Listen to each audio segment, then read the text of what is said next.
বলছে সমাজের 95% লোক এই অ্যাক্টিভ ইনকাম করতে অভ্যস্ত। কেন অভ্যস্ত? বলছে অভ্যাস তৈরি হয়েছে একটা অ্যাটমসফিয়ার থেকে। বলছে তার সামনে যতগুলো জেনারেশন আছে না, তারা সবাই অ্যাক্টিভ ইনকাম করে। কেউ চাকরি করে, কেউ ছোট দোকান চালায়, কেউ ছোট ছোট ব্যবসা করে, কেউ সেলফ ডিপেন্ডেন্ট হয়ে গেছে, এক্সপার্ট হয়ে গেছে কোনো বিষয়ের উপরে। কি করছে? বলছে নিজের টাইমে রোজগার করে আসছে। আর প্যাসিভ ইনকাম কাকে বলে? বলছে আমার রোজগারের জন্য আমাকে লাগবে না, অ্যাক্টিভে আমাকে লাগবেই লাগবে এবং আমার টাইমে লাগবে। বলছে প্যাসিভে আমাকে লাগবেই না। বলছে আমার সময় ছাড়া যে রোজগার আমার বাড়িতে আসে সেটাকে প্যাসিভ বলে।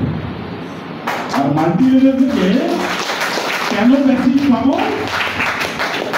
দুনিয়াতে এখন প্যাসিভ কারা কামাচ্ছে বা কারা রোজগার করছে?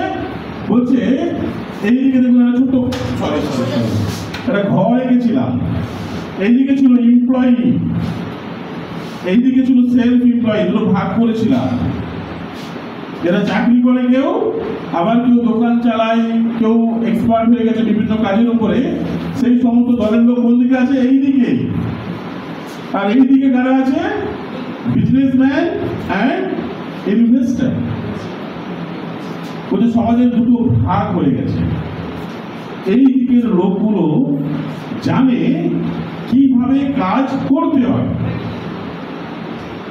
আর এই দিকের লোকগুলো জানে কিভাবে কাজ করাতে হয়।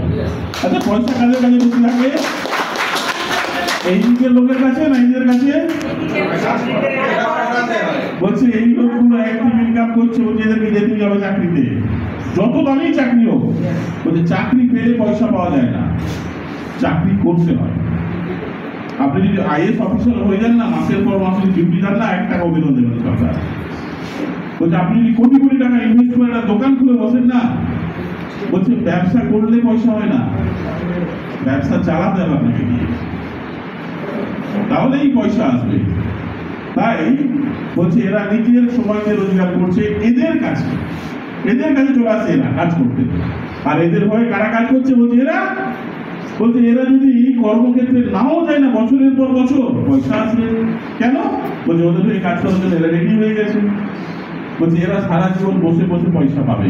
কেন বসে বসে? যেটা হাসিবুল্লাহ বলছিলেন বারবার, বলছে ওদের হয়ে লোক কাজ করছে, লোকের সময় ওরা রোজগার করে ফেলছে। বলছে ওদের যোগ্যতা লাগবে না, ওদের কর্মক্ষেত্রে যেতে হবে না, ওদের হয়ে পুরো টিম কাজ করে।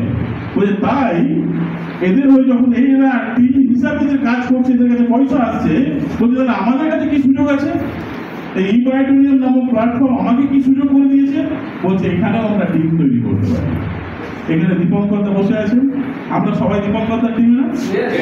আচ্ছা আমরা কি দীপঙ্করদার জন্য কাজ করি? নিজের জন্য করি। আচ্ছা আমরা কাজ করলে দীপঙ্করদা পয়সা পায়? এই যে মাঝখানে রো আছে, এটা লেফট সাইড, এটা রাইট সাইড, এটা উইনার, এটা জিনিয়াস। এদিকে যদি দুটো ব্যবসা করে, এদিকে দুটো ব্যবসা কেউ করে, হাসিবুল্লাহ একটা করেছে, আব্বাস একটা করেছে, সৈন্যদা একটা করেছে, দিদি একটা করেছে, দীপঙ্করদা পয়সা পাবেন না? দীপঙ্করদা কি যেতে হয়েছিল? সময় লেগেছিল? কি করেছিল? শুধু টিম তৈরি করে ফেলেছে। তাই আজকে যদি আমরা একটা টিম তৈরি করে ফেলি না, কারণ টিম তৈরি করার জায়গা রয়েছে, টিম যদি তৈরি করে ফেলতে পারি, কারণ আমার যেটা প্রয়োজন আছে, আমার যে ঘাটতির জন্য আমি এটা নিয়েছি, আজকে সমাজের ম্যাক্সিমাম লোকেরও সেম ঘাটতি আছে, তাহলে তারাও সেখান থেকে বেরোনোর রাস্তা খুঁজছে। যদি আপনি রাস্তাটা শুধু দেখান না, ও আপনার সাথে জুড়ে যাবে। আর যদি একবার লাইফ টাইমে টিম তৈরি করে তাকে যদি প্রপার এডুকেশনে রাখতে পারে, তৈরি করলে হবে না দাদা, এটা আবার কিছু একটা গরজ আছে।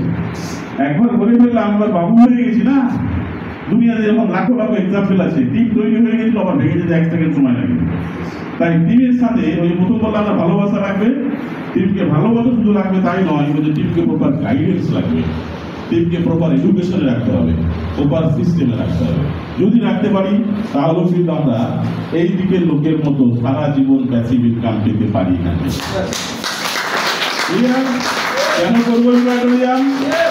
কেন করবো মাল্টি লেভেল? বলছে আমাদের জীবনে রোজগার করার যে পদ্ধতিগুলো ছিল না, সেই সব পদ্ধতির ট্রেনগুলো চলে গেছে আমাদের প্ল্যাটফর্ম ছেড়ে, এখন পড়ে আছে শুধু মাল্টি লেভেল। বলছে এই একটা ট্রেন, এই ট্রেনটা এখন আমাদের জন্য স্টেশন অপেক্ষা করছে, এই ট্রেনটা যদি চেপে পড়তে পারি না, এখানে গরিবপুর থেকে আমিরপুরে বহু লোক চলে গেছে। তো আমারও চান্স আছে। সব ট্রেন চলে গেছে, চাকরির ট্রেন চলে পালিয়ে গেছে, ব্যবসা করার ট্রেন সেও ছেড়ে পালিয়ে গেছে, হাতের কাজ শেখার ট্রেন সেও ছেড়ে পালিয়ে গেছে। তো এখন শুধু স্টেশনে দাঁড়িয়ে আছে মাল্টি লেভেলের টিম। আর খুব সহজ করে বললে ইবায়োটোরিয়ামের টিম। যদি এতে উঠতে পারি আর যদি বসে গন্তব্যে পৌঁছতে চাই, আপনিও কিন্তু গরিবপুর থেকে আমিরপুর চলে যাবেন, গ্যারান্টি। ঠিক আছে, এরপর আমার গলাটা আজকে খারাপ, মানে লাস্ট 2-3 days